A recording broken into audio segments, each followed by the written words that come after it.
Chris Hosking, enough Pokies in Castlemaine. Down at Castlemaine Way, there's a proposal to put... Who's your question to, Chris? Question to Tony. The building itself, where the proposed small-scale casino is going to be, is a building owned by the Victorian State Government. I'm just wondering whether Tony feels a little bit embarrassed about being a landlord to a poker machine venue. Well, no, I'm not embarrassed. You might think I should be embarrassed, but I'm not. We have a number of gaming venues around the state, my understanding is, which operate on Crown land. We have gaming activities on, well, I think we have some racetracks, we have gaming. I think we might have some bowls clubs that operate on Crown land. This is not... Well, I'm not sure about that.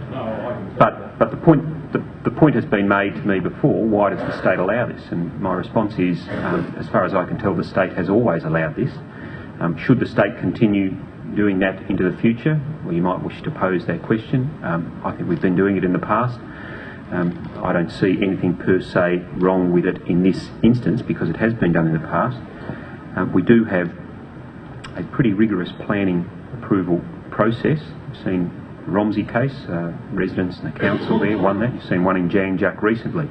So I'd say to you, if you've got concerns about this proposal, you should do what the communities have done in those localities and see how you go.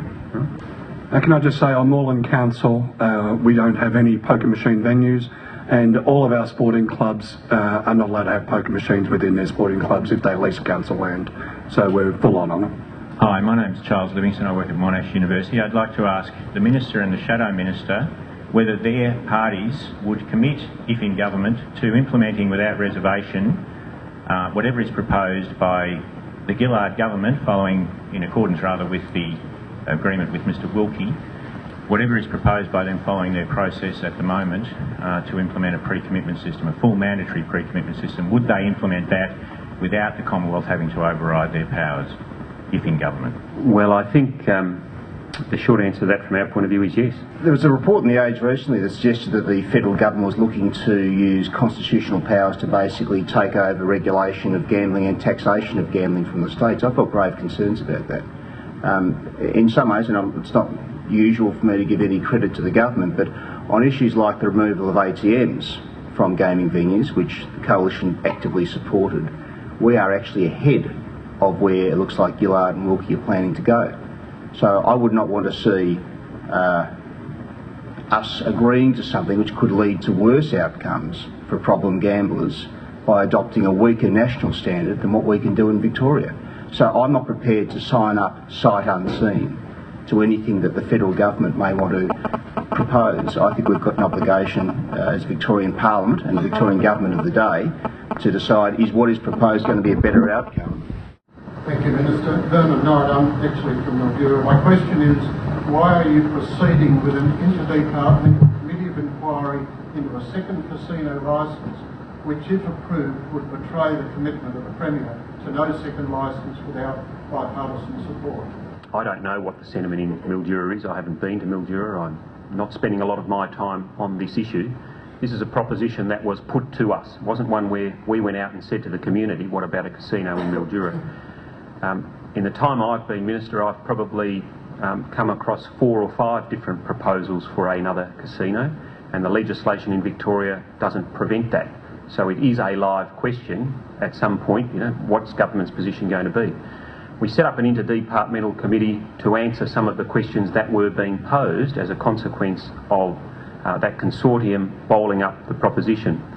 They are different from some of the other proposals that have been made in that they're not a flash in the pan operation. We've had some that are not worth the paper they're written on. They're very much fly-by-nighters. I think this is slightly different. What we said was, what the Interdepartmental Committee concluded, and it's not so surprising, is that you wouldn't be able to have a second casino without specific legislation. You'd need, if someone was going to invest what was required, they'd need an Act of Parliament that said, here is your guarantee that this thing will be around for as long as the Parliament says. That can only happen if you have a number of people in the Parliament prepared to entertain under what circumstances a casino licence beyond Crowns might be granted. Given that the other side have said no, it won't happen. it won't happen.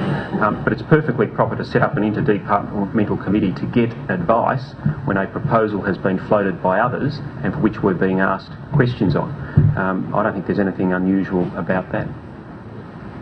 Can I just ask you to repeat, given the other side has said no, you're saying it won't happen? Well, it can't happen. At the moment we have 19 seats in an upper house of 40. I'd love to think that we'll have more than 20 come the election, after the election. That's possibly not going to happen. If the other sides are saying under no circumstances would a casino be granted through legislation, I can't see how it could happen. I guess the only point is I'd say that